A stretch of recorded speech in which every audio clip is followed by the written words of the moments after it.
Il bat mieux, il bat encore, il bat encore. Vraiment, j'espère juste que nous n'allons pas vivre ce genre de choses demain. J'espère vraiment que nous n'allons pas vivre ce genre de match demain. Il y avait trop d'émotions.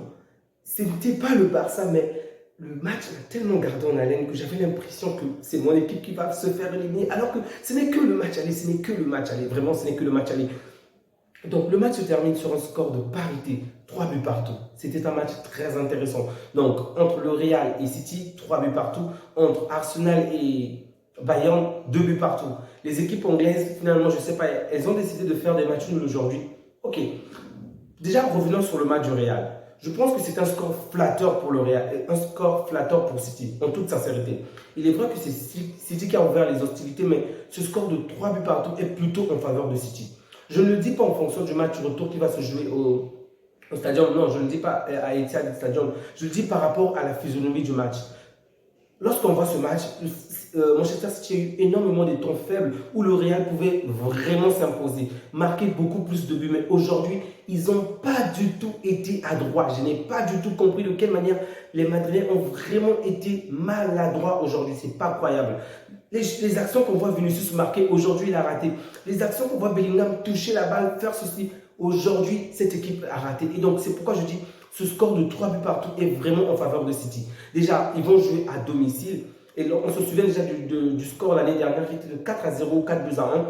Sans oublier le move des supporters. Vraiment, on a vu de quelle manière le Santiago de Bernabéu était en feu aujourd'hui, qui poussait les joueurs du Real. Mais au match retour, ça sera également du côté du City. En toute sincérité, je pense que ce côté extérieur à l'extérieur ou à domicile ne va plus beaucoup peser pour ces deux équipes-là parce que les joueurs ont développé une certaine mentalité que même à domicile, c'est comme s'ils s'en foutent, ils se donnent juste à fond. Sincèrement, je pense que le poids du supporter n'aura pas beaucoup d'influence, vraiment. Mais je crois également que Guardiola peut faire en sorte que cette équipe puisse complètement changer. Déjà, avant de poursuivre, je dois dire que j'ai quand même été frustré de la part d'un joueur. Vraiment, Haaland a été... En fait, aujourd'hui, lorsque tu vois Haaland, tu as l'impression de voir une équipe du Marseille un mardi ou un mercredi. En gros, invisible. Des équipes qu'on ne voit jamais le mardi ou le mercredi, là. Hein? Marseille, genre. Pas là, vraiment. Haaland, on ne l'a pas vu du début jusqu'à la fin du match. C'est vraiment dangereux. Du côté du Real, Vinicius n'a peut-être pas marqué aujourd'hui, mais quel match! Quel match! Mais quel match! Je voulais vraiment voir Walker, mais Walker n'est pas disponible. Donc, j'aurais vraiment souhaité avoir un duel Walker-Vinicius une fois encore. Mais Walker était absent, donc Vinicius s'est vraiment amusé. Il a réalisé ses dribbles, ses jeux, tout. Bravo à lui.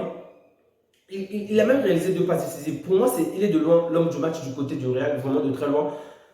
Du côté du City, Foden a fait un bon match, mais je ne vois pas un joueur qui s'est peut-être démarqué jusqu'au point de Vinicius. Peut-être Bernardo Silva, mais c'est vraiment mitigé. Tandis que du côté du Real, je suis catégorique. Pour moi, c'est Vinicius, point barre. On peut même dire Rodrigo grâce à son premier but, et grâce à son but, mais pour moi, Rodrigo a marqué le deuxième but. Le premier but, c'est celui de Tchouaméni. Celui de Camavinga, c'est un but contré. Donc, pour moi, c'est de très très loin Vinicius par rapport au match qu'il a fait.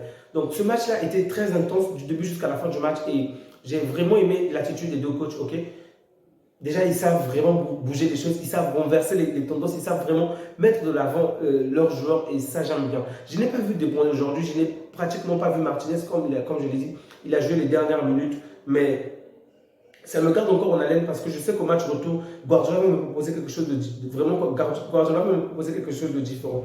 Et donc, j'ai parlé de Martinez, pardon, je parlais de Julian Alvarez, excusez-moi, Julian Alvarez. Donc, je sais que Guardiola va me proposer quelque chose de différent à l'Etihad. Aujourd'hui, ça aurait pu vraiment avoir une tournure très mauvaise pour City, mais au final, ils ont renversé la tendance. Donc, demain, j'imagine déjà dans quelle atmosphère je vais être. Vraiment, ça sera très chaud. Lorsque City avait repris le contrôle du match en marquant le troisième but, j'étais tellement en feu. Je me suis dit, là, c'est terminé. C'est le comeback de City. On va aller jusqu'à la fin sur ce score. Sinon, le score va s'agrandir à 4. Mais c'est le Real, il ne faut jamais l'enterrer. Il ne faut jamais enterrer cette équipe.